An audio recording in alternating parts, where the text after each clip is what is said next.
Ben, an aspiring artist, is going through a tough breakup with Susie, his first real girlfriend, after 2.5 years together. She yells at him, and when he doesn't react, she starts throwing things. He's supposed to focus on his final year of college, but he can't stop thinking about the breakup. He doesn't understand why it happened, and seeing Susie flirt with another guy at lunch makes him wonder if she was cheating. Ben's best friend Sean tells him to find a rebound, but Ben doesn't trust advice from someone who's always unlucky in love. In art class, Ben accidentally draws a beautiful classmate instead of the model and gets in trouble. Ben lives in a student housing building with 120 others his age, so every night he hears people hooking up. One night, unable to sleep, he calls Susie and wakes her up. He apologizes and asks her to get back together, but she says no and brings up the new guy. Still unable to sleep, Ben looks through old photos of them. He thinks about burning them, but can't do it. Days go by, and his insomnia gets worse. He tries everything to fall asleep, but nothing works, and he keeps thinking about Susie. One night, while getting snacks at the store, he sees a help wanted sign and applies for the night shift. He spaces out during the interview, but gets hired anyway. Ben starts working nights to make use of his insomnia. Sharon, the friendly cashier, helps him feel welcome. One night she's late, and their boss, Jenkins, yells at her, and Ben notices him getting a bit too touchy. The job is boring, so Ben often zones out and stares at customers, which gets him scolded too. Sharon tapes over her watch and avoids looking at the clock, saying it makes time go slower. Another coworker, Barry, once went viral for a silly bike video and now rides a scooter around the store. Barry and Matt, who work in the meat section, spend their shifts cracking dirty jokes and pulling pranks, like slipping inappropriate shampoo bottles into women's baskets just to see what happens. One night, when their boss Jenkins isn't around, Matt and Barry try to race scooters in the store, but they crash into a lady's shopping cart. 2 weeks go by, and Ben feels stuck in the same boring routine at work. To pass the time, he starts daydreaming about being able to freeze time, like pausing it with a remote. He imagines walking around the store while everything is frozen, no one staring at him, no one judging. But he can stare at the women he finds attractive as much as he wants. While dreaming, Ben thinks about how he first got interested in capturing beauty through art. When he was a kid, his parents hosted a foreign exchange student who often walked around the house naked. Seeing her body sparked something in him, and back then he wished he could stop time just to look at her forever. Now he imagines using that power to undress women in the store and draw them in his sketchbook. He pictures himself admiring their beauty without fear of being judged, then fixing their clothes afterward. Ben also thinks it would be fun to play pranks, like setting up something to fall on Jenkins. During the day, his friend Sean comes to visit. They talk about Susie, someone Ben is still heartbroken over.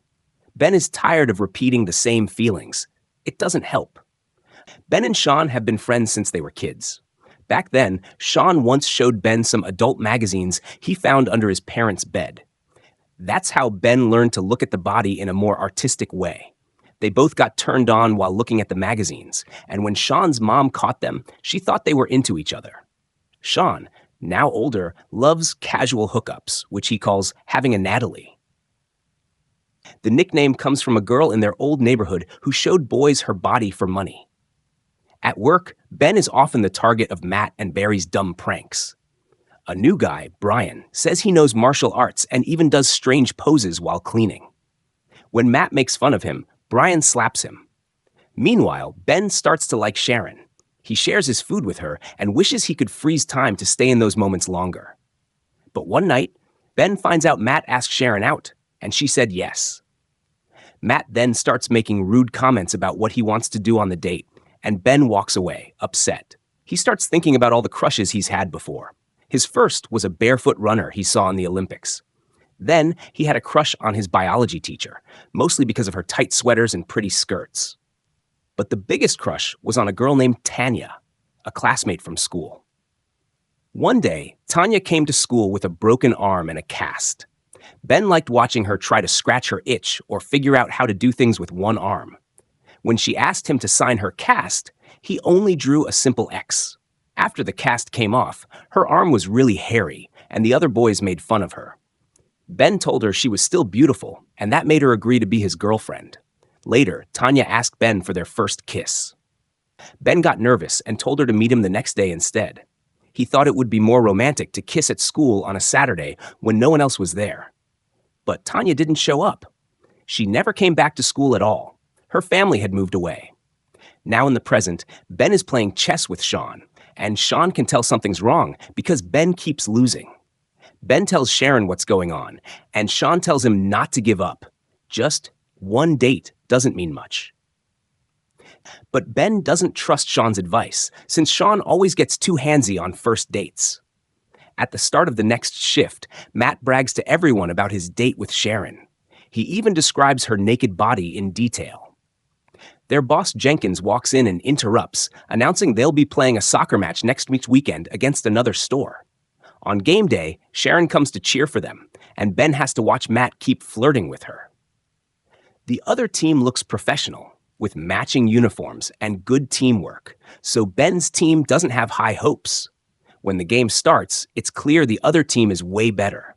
Ben's team keeps tripping, running into each other, and Jenkins won't stop answering business calls in the middle of the game. The other team plays rough, but the referee ignores it. At one point, Jenkins almost fights the ref, and the team has to hold him back.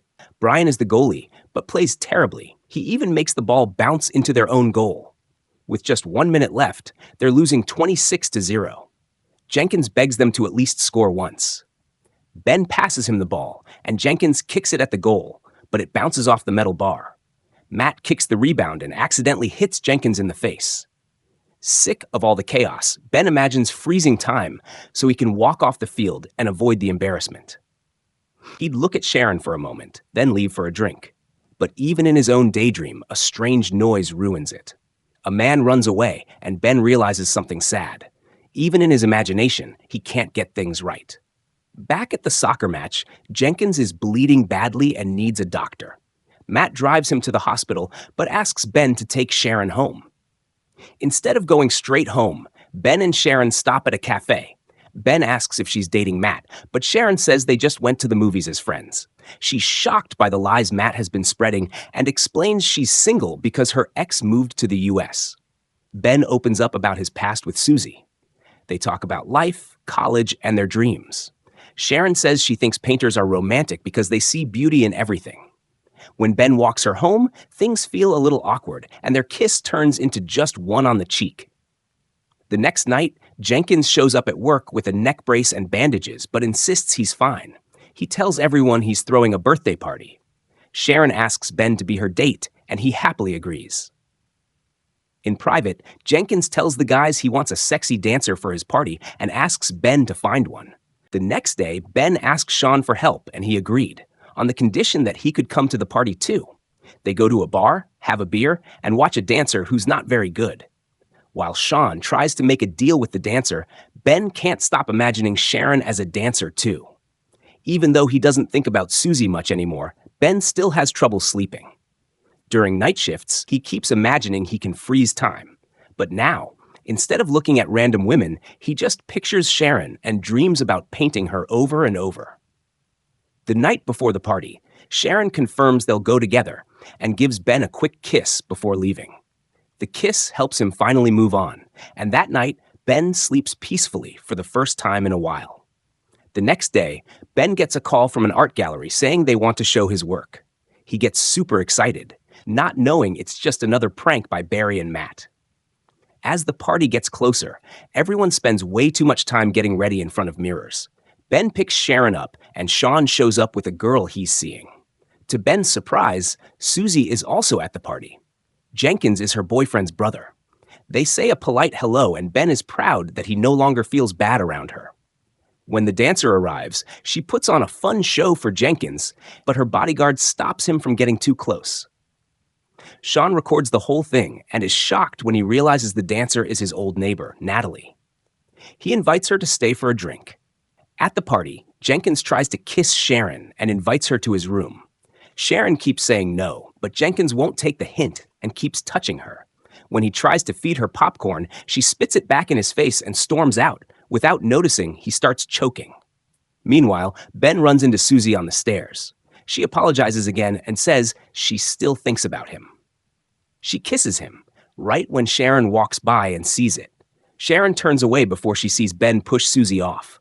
Ben realizes what Sharon must think and wishes he could stop time or rewind it to fix things. But there's nothing he can say, and Sharon leaves the party. At that moment, Barry comes sliding down the stairs in a cardboard box. Later, Ben goes to Sharon's apartment to explain, but she refuses to let him in when she hears his voice. He sneaks in when someone else opens the door and rushes up to her place. Just like what happened with Susie, Sharon yells at him, full of anger, and Ben leaves heartbroken again. The next night, Barry shows up at work with a neck brace from his stunt. Sharon doesn't show up. When Ben gets home, he can't sleep. His insomnia is back.